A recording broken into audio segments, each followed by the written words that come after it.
Well, hello there again. This is Chris Thomas.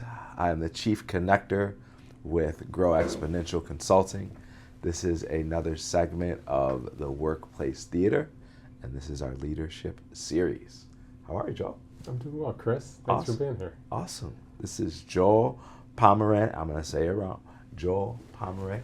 Okay. Pomerenk. I've got to know Joel over the past, 5, 6, maybe even 7 years.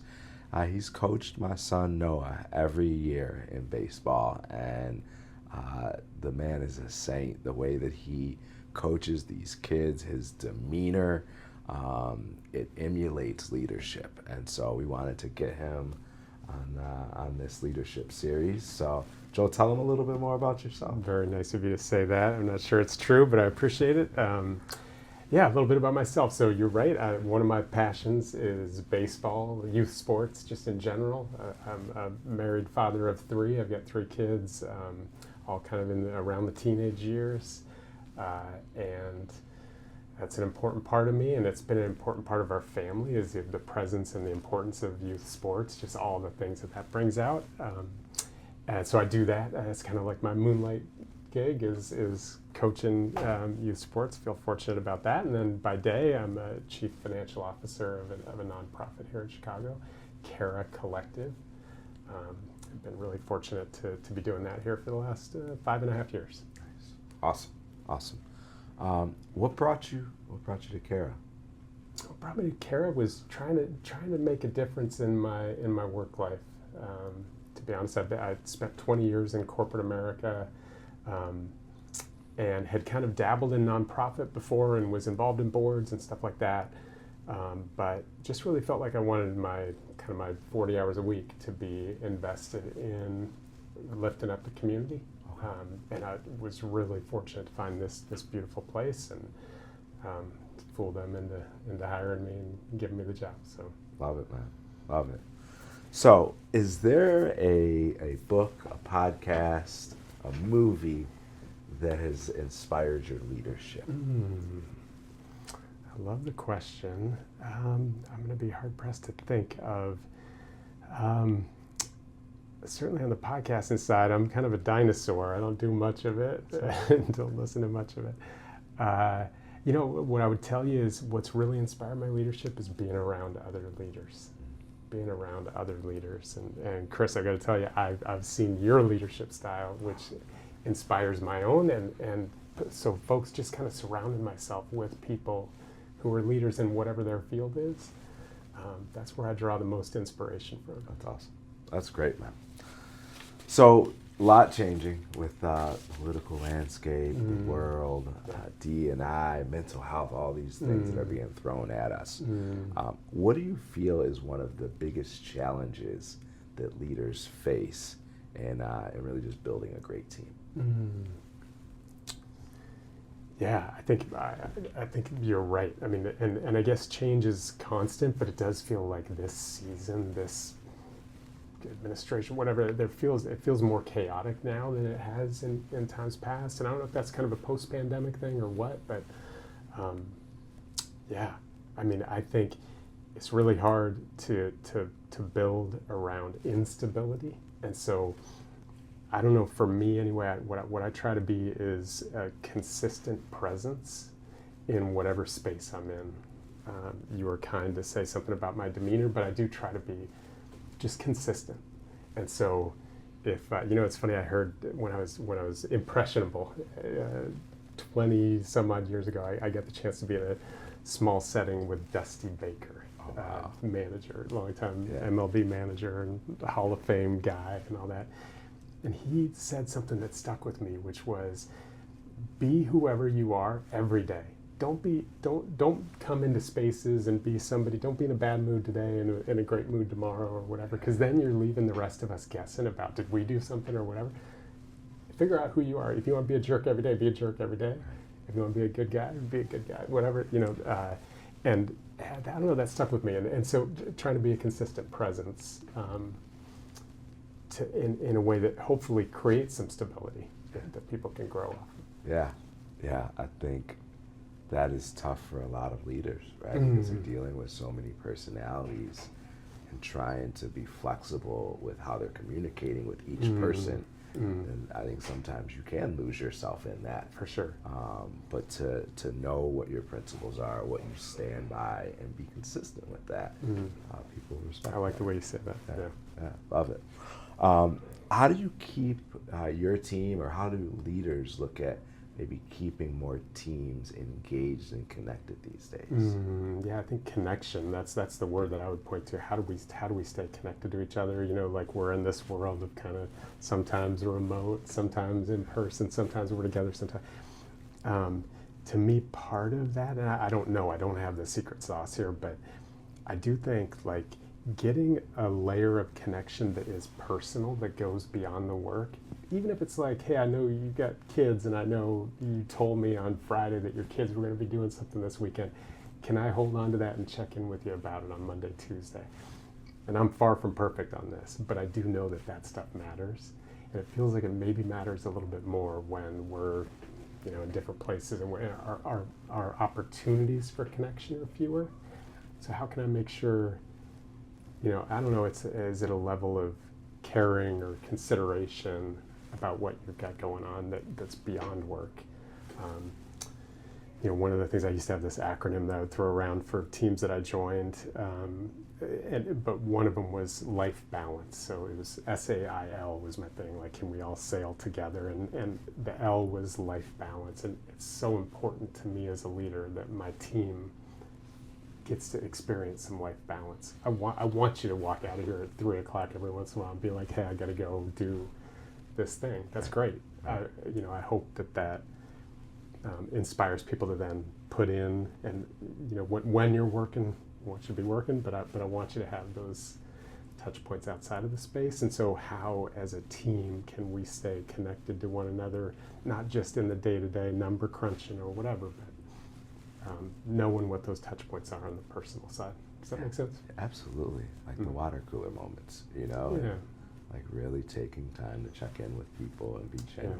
Yeah. 100%. Is there a leadership principle that you can point to that's kind of guided your career?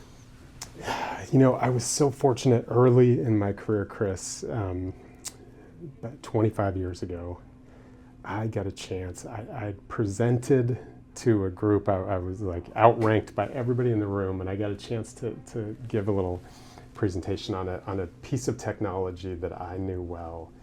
And one senior leader in that room followed up with me afterward, and he said, hey, I want to bring you onto my team. And a guy named Rudy Corsi, and it was the luckiest moment of my career, for sure.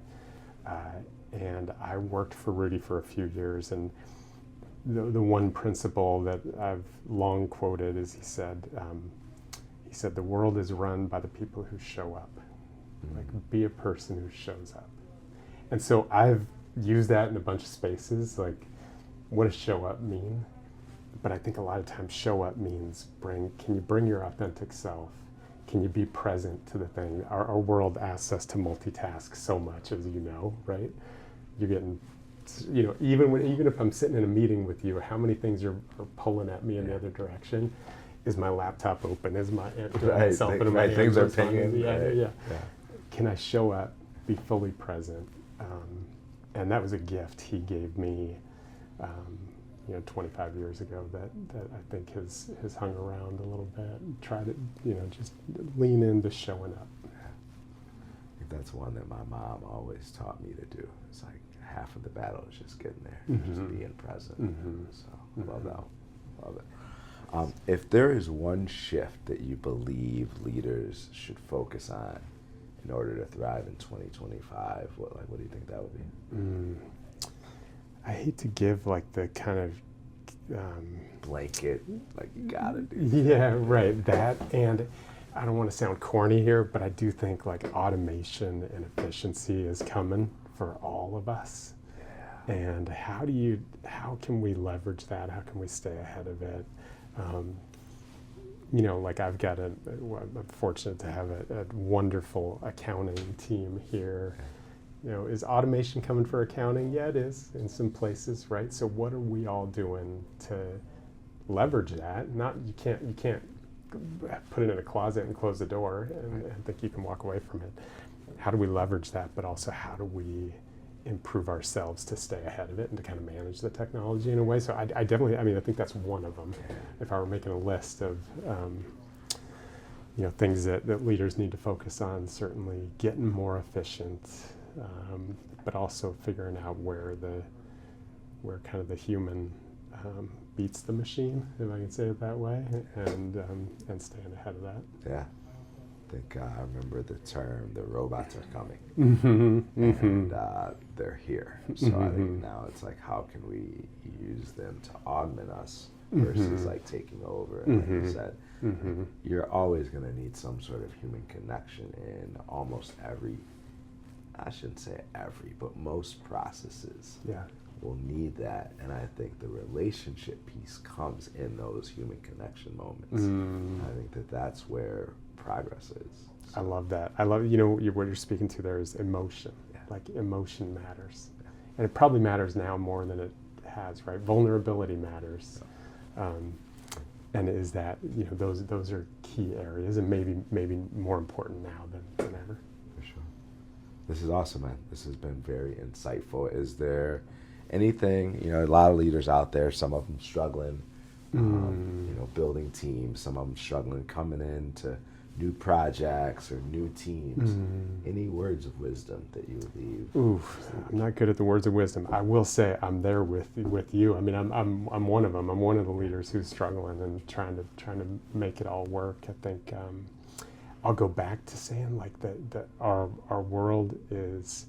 And maybe every generation's been able to say this in their different ways, but we do ask a lot of ourselves. I think our culture asks a lot of us, not just as leaders, but just trying to be professionals in this world.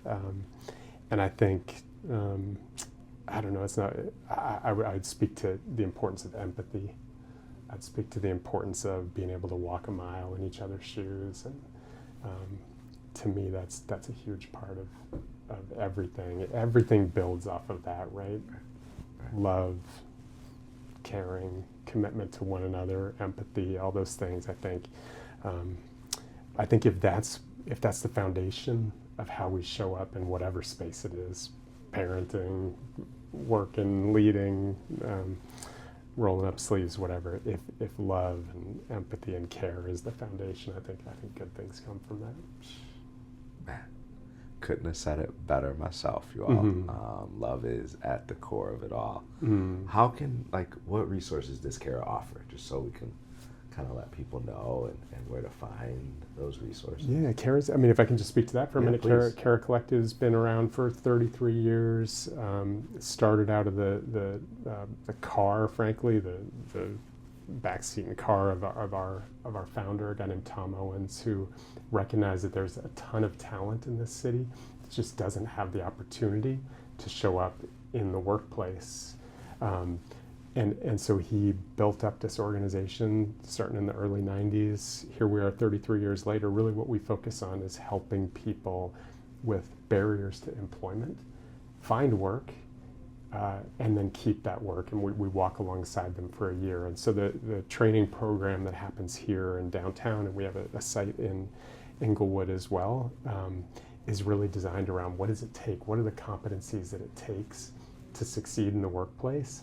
Helping people learn those competencies, grow them, find them in themselves, really. It's as much about helping people understand that they know this stuff, and how do you kind of sharpen those tools.